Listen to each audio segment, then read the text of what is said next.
उसने कहा था चंद्रधर शर्मा गुलेरी। बड़े बड़े शहरों के इक्की गाड़ी वालों की जबान के कोड़ों से जिनकी पीठ छिल गई है और कान पक गए हैं, उनसे हमारी प्रार्थना है कि अमृतसर के बम्बू काट वालों की बोली का मरहम लगावे। जबकि बड़े शहरों की चौड़ी सड़कों पर घोड़े की पीठ को चाबुक से धुनते हुए इक्के वालों कभी घोड़े की नानी से अपना निकट यौन संबंध स्थिर करते हैं, कभी उसके गुप्त गुहिया अंगों से डॉक्टर को लजाने वाला परिचय दिखाते हैं, कभी राह चलते पैदलों की आँखों के ना होने पर तरस खाते हैं, कभी उनके पैरों की अंगुलियों के पैरों की चितकर अपने ही को सताया हुआ बताते हैं और संसार भर की गलानी और शोभ के अवतार बने नाग की सीध चले जाते हैं। तब अमृतसर में उनकी बिरादरी वाले तंग चक्करदार गलियों में हर एक लड्ढी वाले के लिए ठहर का सबर का समुद्र उमड़ा कर बच्चों खालसा जी, हटो भाई जी, ठहरना भाई, आने दो लाला जी, हटो बादशाह कहते हुए सफ़ेद फेटों, खच्चरों और बत्तकों, गन्ने और खोमचे और भारे वालों के जंगल से राह खेते हैं। क्या मजाल है कि जी और साहब बिना सुने किसी को हटना पड़े। यह बात नहीं कि उनकी जीभ चलती ही नहीं, चलती है पर मीठी छुरी की तरह महीने मार करती हुई। यदि कोई बुढ़िया बार बार चिटोनी देने पर भी लीक सी नहीं हटती तो उनकी वचनावली के ये नमूने हैं। हट जा जीणे जोगिए, हट जा कर्मा वालिए, हट जा पुता प्यारिए, बच जा लंबी वालिए। समष्टि में इसका अर्थ है कि तू जीने योग्य है, तू भाग्य वाली है, पुत्रों को प्यारी है, लंबी उम्र तेरे सामने है, तू क्यों मेरे पहिए के नीचे आना चाहती है, बच जा। ऐसे बम्बू काट वालों के बीच हम में होकर एक लड़का और एक लड़की चौक की दुकान पर आ मिले। उसके बालों और इसके ढीले सुथने से जान पड़ता था कि दोनों सिख हैं। वह अपने मामा के केश धोने के लिए दही लेने आया था और यह रसोई के लिए बढ़िया। दुकानदार एक परदेशी से गुथ रहा था जो शेर भर गीले पापड़ों की गड्डी गिने बिना हटता न था। तेरा घर कहाँ है? मगरे में। और तेरा? मांझे में। यहाँ कहाँ रहती है?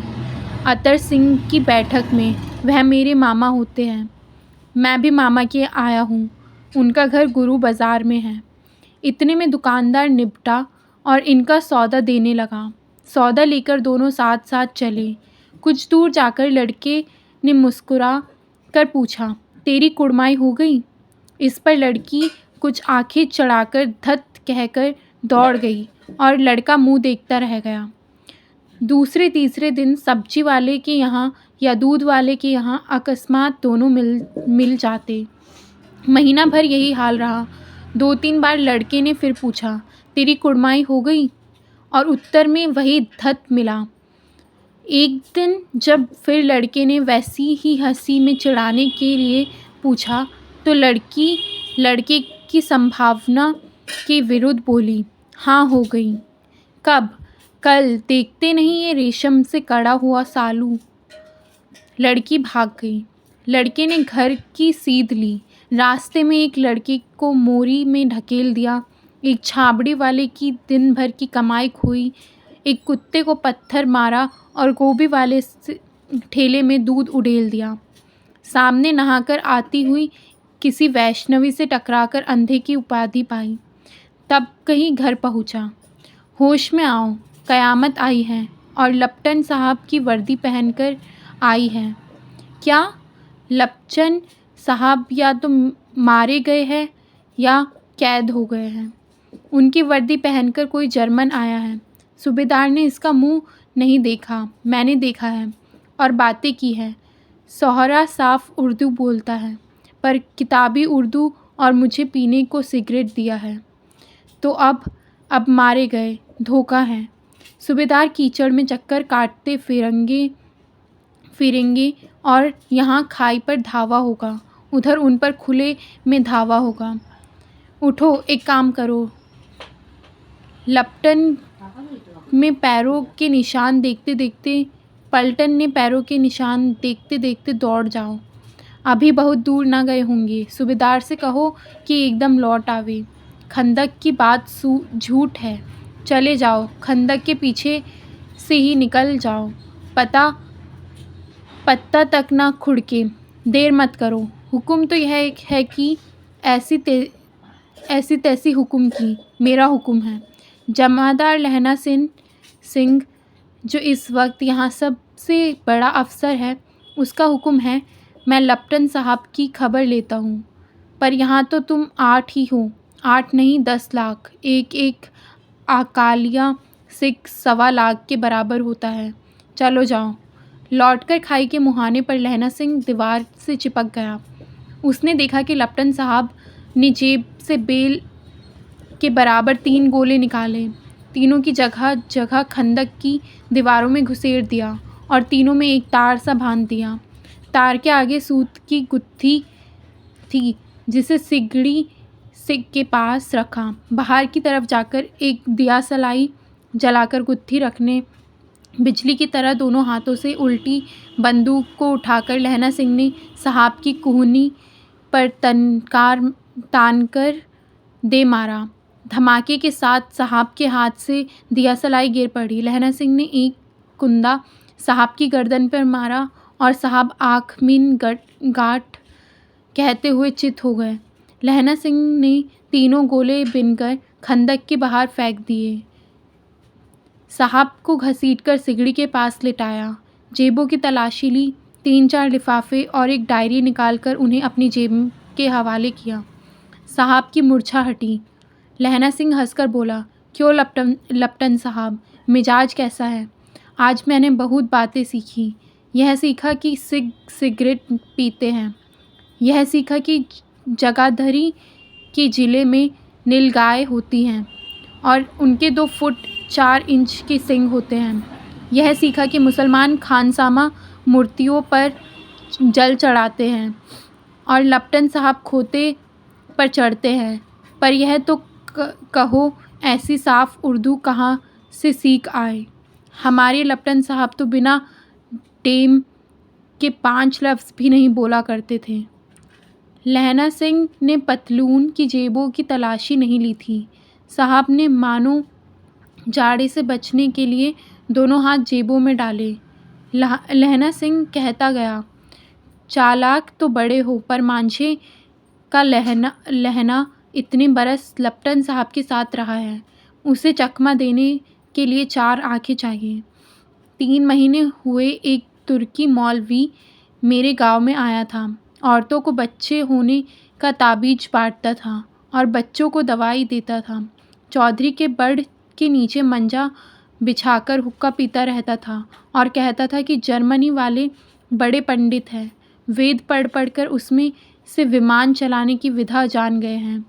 गौ को नहीं मारते, हिंदुस्तान में आ जाएंगे तो गोहत्या बंद कर देंगे।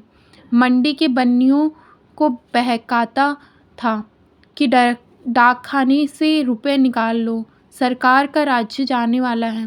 डाक बाबू पोल्हू राम भी डर गया था। मैंने मुल्ला की दाढ़ी मुड़ दी थी और गांव से बाहर निकालकर कहा था कि जो मेरे गांव में अब पैर रखा तो साहब की जेब में से पिस्तौल चला और लहना की जांग में गोली लगी। इधर लहना की हेनरी मार्टिन के 2 फायरों ने साहब की कपाल क्रिया कर दी। धड़ाका सुनकर सब दौड़ आए। बौद्धा चिल्लाया, क्या है? लहना सिंह में उसे तो यह कहकर सुला दिया कि एक हड्का कुत्ता आया था, मार दिया, और औरों से सब हाल कह दिया। बंदूकें लेकर सब तैयार हो गए। लहना ने साफा फाड़ कर घाव के दोनों तरफ पट्टियां कसकर बांधी। घाव मांस में ही था। पट्टियों के कसने से लहू बंद हो गया।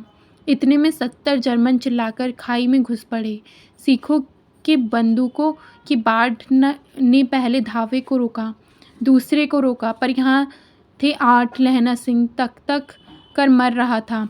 वह खड़ा था और लेटे हुए था, और वे 70 अपने मुर्दा भाइयों के शरीर पर चढ़कर जर्मन आगे घुसे आते थे। थोड़े मिनटों में वह अचानक आवाज़ आई, वाहे गुरुजी की फतेह, वाहे गुरुजी दा खालसा। और धड़ाधड़ बंदूक की फायर जर्मनों की पीठ पर पड़ने लगी। इन मौके पर जर्मन 2 चक्कों के पाटों के बीच में आ गए। पीछे से सूबेदार हजारा सिंह के जवान आग बरसाते थे और सामने से लहना सिंह के साथियों के संगीन चल रहे थे।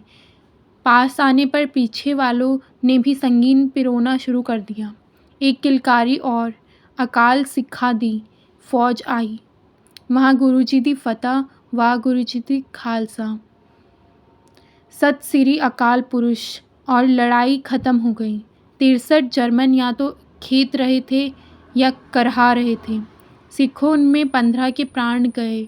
सूबेदार के दाहिने कंधे में से गोली आर पार निकल गई। लहना सिंह के पसली में एक गोली लगी।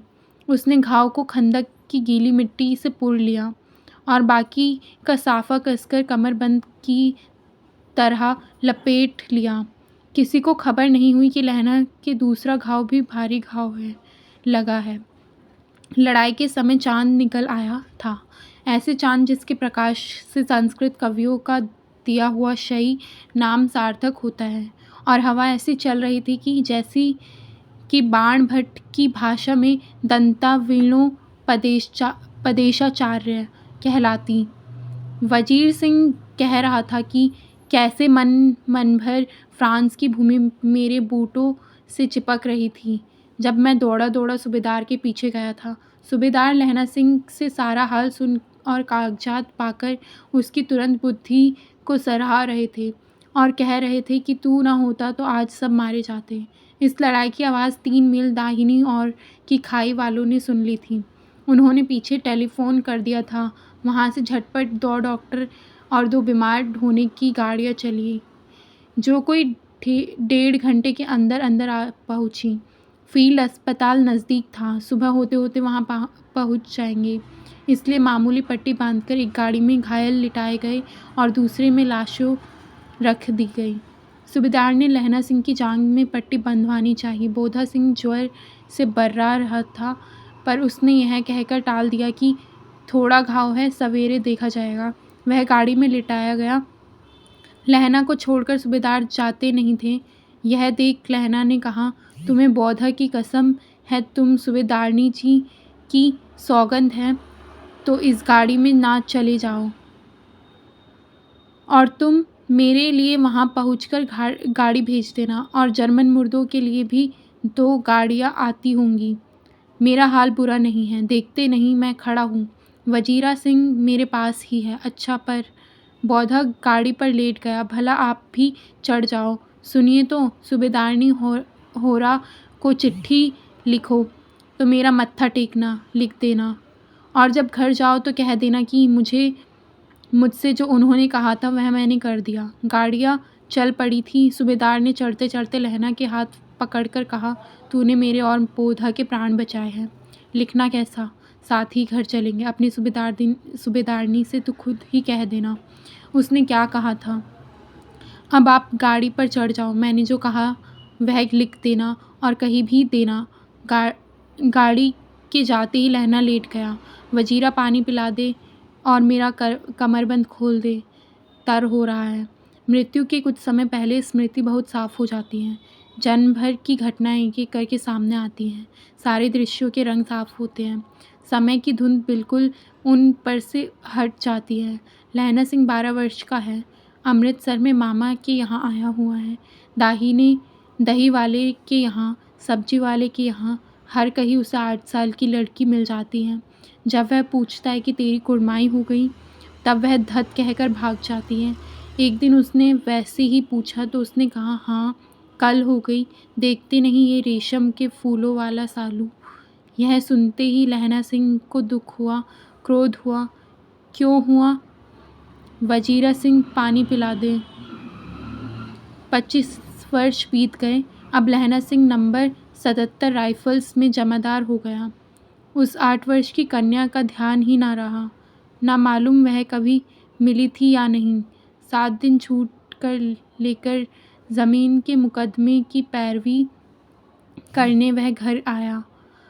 वहाँ रेजिमेंट अफसर की चिट्ठी मिली, फ़ौरन चले आओ। साथ ही सूबेदार हजारा सिंह की चिट्ठी मिली कि मैं और बोधा सिंह भी लाम पर जाते हैं।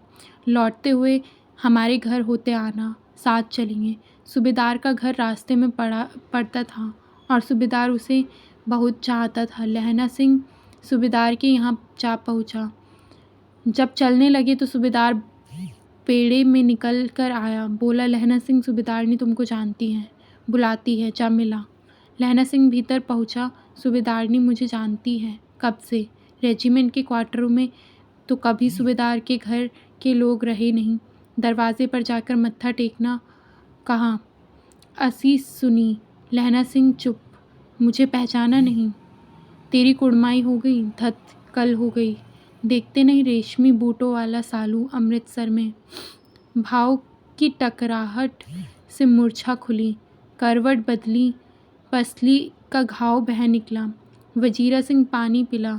उसने कहा था, स्वप्न चल रहा है। सूबेदारनी कह रही है, मैंने तेरे को आते ही पहचान लिया। एक काम कहती हूँ, मेरे तो भाग फूट गए। सरकार ने बहादुरी का खिताब दिया है, लायलपुर में ज़मीन दी है। आज नमक हलाली का मौका आया है, पर सरकार ने हम तीमियों की एक घघरिया पलटन क्यों न बना दी, जो मैं सूबेदार जी के साथ चली जाती। एक बेटा है, फ़ौज में भर्ती हुए उसे 1 ही वर्ष हुआ है। उसके पीछे 4 और हुए, पर एक भी नहीं जिया। सूबेदारनी रोने लगी। अब दोनों जाते हैं। मेरे भाग। तुम्हें याद है, एक दिन टांगे वाले का घोड़ा दही वाले की दुकान के पास बिगड़ गया था। तुमने उस दिन मेरे प्राण बचाए थे। आप घोड़ों की लातों पर चले गए थे और मुझे उठाकर दुकान के तख्त पर के पास खड़ा कर दिया था। ऐसे ही इन दोनों को बचाना, यह मेरी भिक्षा है। तुम्हारे आगे मैं आंचल पसारती हूँ। रोती रोती सूबेदारनी ओपरी में चली गई। लहना सिंह थी भी आंसू पोंछता हुआ बाहर आया। वजीरा सिंह पानी पिला। उसने कहा था। लहना का सिर अपनी गोद में रखे वजीरा सिंह बैठा है। जब मांगता है तब पानी पिला देता है। आध घंटे तक लहना फिर चुप रहा, फिर बोला, कौन? किरत सिंह। वजीरा ने कुछ समझाकर कहा, हाँ भैया, मुझे और ऊंचा कर ले, अपने पट पर मेरा सिर रख ले। वजीरा ने वैसा ही किया। हाँ अब ठीक है, पानी पिला दे बस। अब के हाड़ में यह आम खूब फलेगा। चाचा भतीजा दोनों यहीं बैठकर आम खाना। जितना बड़ा तेरा भतीजा है उतना ही बड़ा यह आम। जिस महीने उसका जन्म हुआ था उसी महीने मैंने इसे लगाया था। वजीरा सिंह के आंसू टप टप टपक रहे थे। कुछ दिन पीछे लोगों ने अखबारों में पढ़ा, फ्रांस और बेल्जियम 67वीं सूची, मैदान में घाव से मरा नंबर 77 सिख राइफल, जमादार लहना सिंह।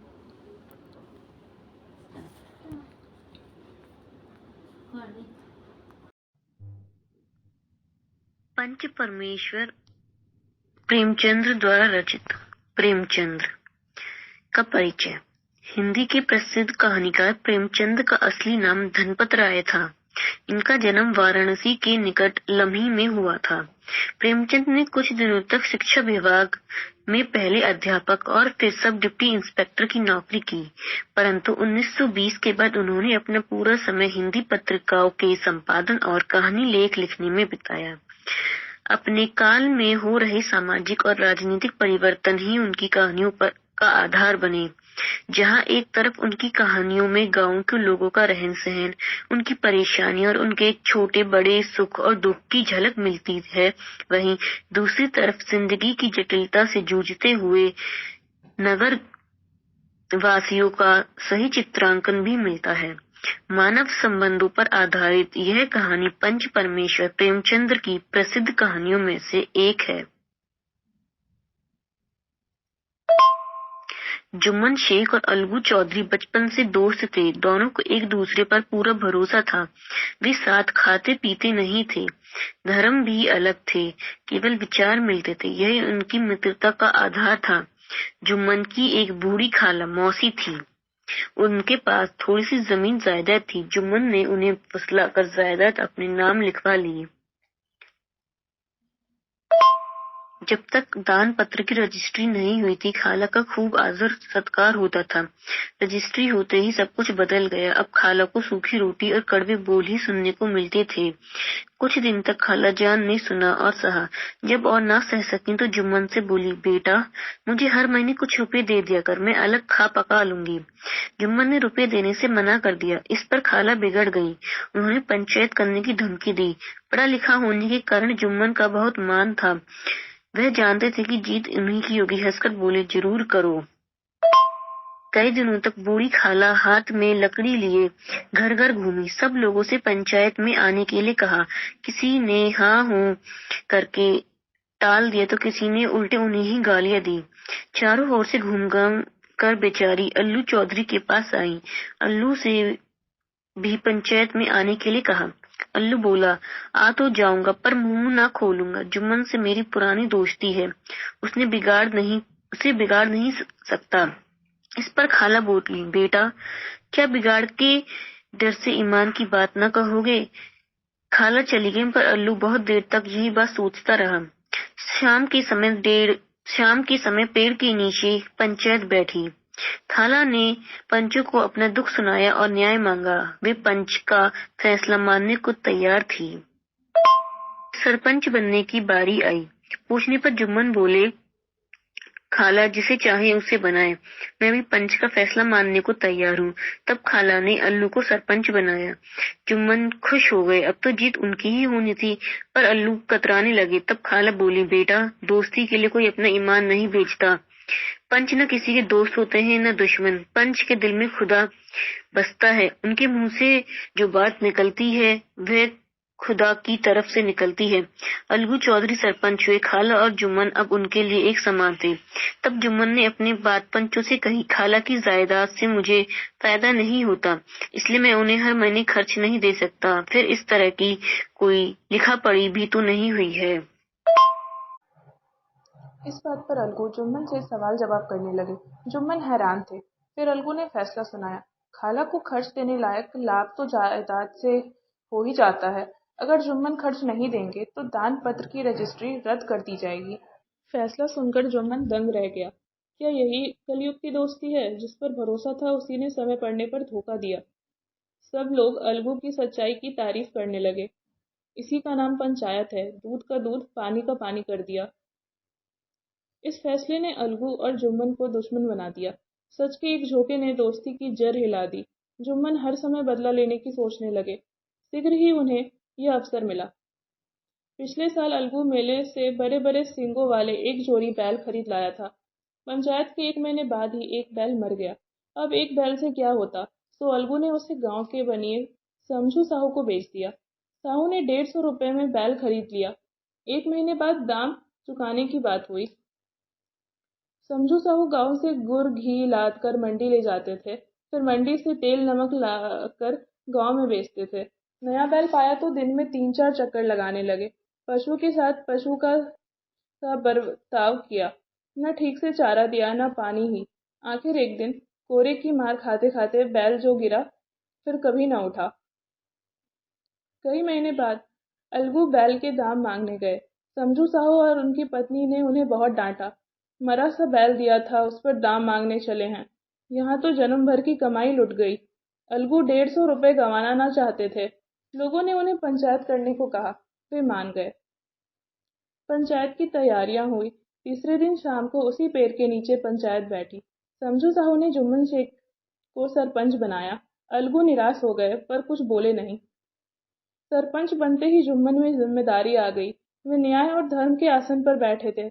यह समय निजी बदला लेने का नहीं था, उन्हें केवल सच ही बोलना चाहिए। पंचों ने समझू साहू और अलगू चौधरी से सवाल जवाब किया। अंत में जुम्मन ने फैसला सुनाया। जब बैल खरीदा गया था तब वह बीमार नहीं था। समझू साहू की लापरवाही और अत्याचार के कारण ही वह मारा गया।